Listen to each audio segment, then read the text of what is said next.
Oftentimes, we think about the performance side of sports, but one rarely thinks about the connection between how a team performs and the way in which they spend money on talent. In this quick hit video, we'll walk through the Team Balance Index, or TBI, and explore how low performance as measured by TBI intersects with high salary spend.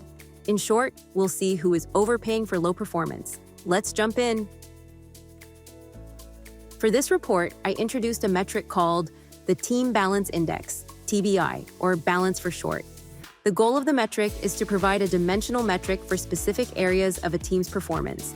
TBI is an interesting metric because the higher the TBI, the better a team performs.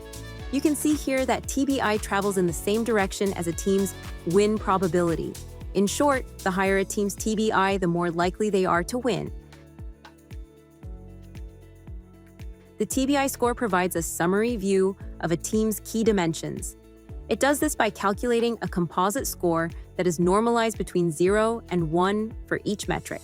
In short, each part of the TBI metric is a normalized composite metric, and TBI is a simple average of those metrics. As an example, take the TBI scores for 3 teams. In the following heat map, you can spot where a team may be having challenges. For example, Colorado are doing well on offense but are lacking a physical game. Anaheim have a solid offense but are mediocre on defense and in the net. And New Jersey are pretty balanced but a little lower on physicality. To understand what are good versus bad scores, the best performing quartile of NHL teams has an average of 60.85%, whereas the average for the worst performing quartile of NHL teams is 40.05%. This is a 20.81% difference, which is significant. Each season, the NHL sets a salary cap for each team, which is $95.5 million for the 2025-26 season. Each team has their own spending strategy, and their adherence to the salary cap is measured daily. Among the publicly available data is each team's proximity to the cap and their specific spend on forwards, defense, and goaltending. For example, below is a snapshot for the 3 teams who we saw earlier, that is, Anaheim, Colorado, and New Jersey. At this point, we might compare the teams and speculate that they are misspending in areas, but we can't say for sure because we only see their full salary spend. This is where TBI comes in. 3 analyses were performed to explore the relationship between TBI and salary spend. The first analysis resulted in a heat map of the bottom TBI quartile and the salary cap in space. What this analysis reveals is that higher balanced teams in this cohort, for example, Columbus and Detroit, have salary space to invest more. This is good. Conversely, lower balanced teams, for example, St. Louis and Vancouver, have less wiggle room for salary spend. But the problem with this first analysis is it's too high level and doesn't break out the spend in any way. Thus, the second analysis illustrates the relationship between the TBI metric and salary cap data through low-performing teams.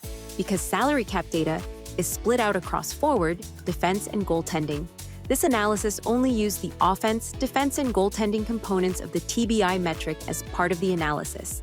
It does this by directly mapping them to forward, defense, and goaltending spend.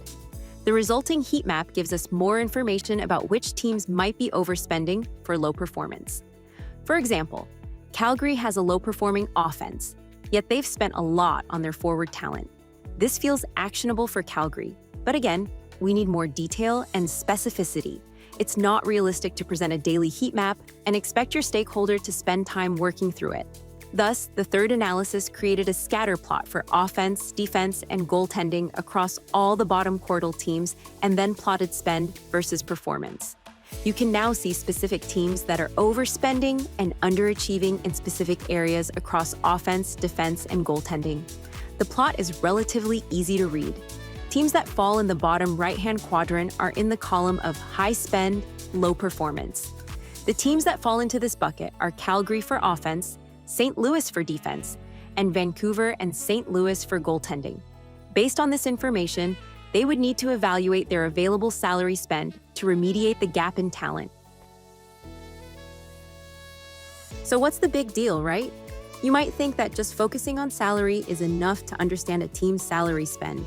However, it's important to evaluate that spend against the performance of a team. The TBI metric allows you to identify high-level areas of strength and weakness. This is because performance can play an outsized role in attracting fans, thus capital to a franchise. So, you can help identify where a team might be paying too much in an area where they are underperforming.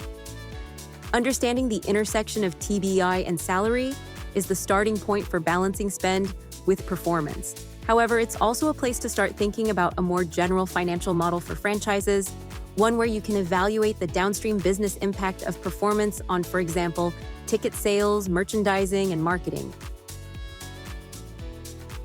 Well, that's it. Thanks for following along for this quick hit video. You can check out more using the link on the screen. You can also sign up for more great content and courseware at datapunkhockey.com and datapunk.media. And don't forget to hit like and subscribe, and of course, smash that notification button.